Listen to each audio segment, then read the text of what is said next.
પાચન અને પેટની સમસ્યા માટે ગેસ એસિડિટી માટે દેશી ઉપચાર વરિયાળી અને સાકર।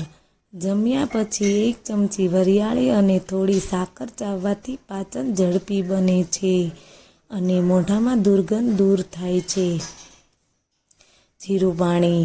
જો પેટમાં ગેસ થતો હોય તો 1 ગ્લાસ પાણીમાં 1 ચમચી જીરું ઉકાળીને પીવાથી તરત રાહત મળે છે। હિંગ। નાના બાળકોને પેટમાં દુખતું હોય ત્યારે હિંગને પાણીમાં ઓગાળીને ડૂંટીની આસપાસ લગાવવાથી ફાયદો થાય છે।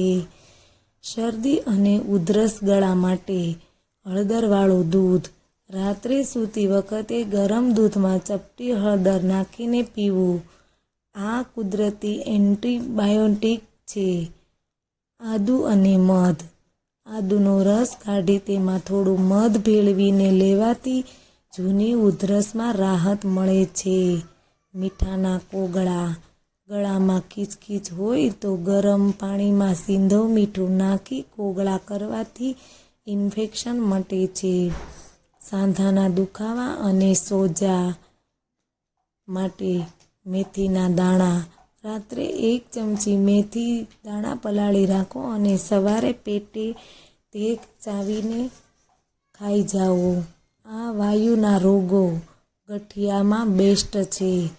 તલનું તેલ।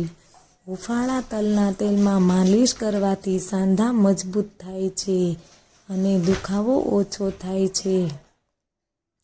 ચામડી અને વાળ માટે એલોવેરા।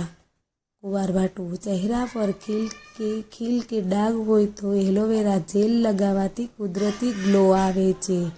લીમડો। ચામડી પર ખંજવાળ આવતી હોય તો નહાવાથી પાણીમાં લીમડાના પાન ઉકાળીને તે પાણી નહાવું। અમારી ચેનલને લાઈક, શેર અને સબસ્ક્રાઇબ કરો।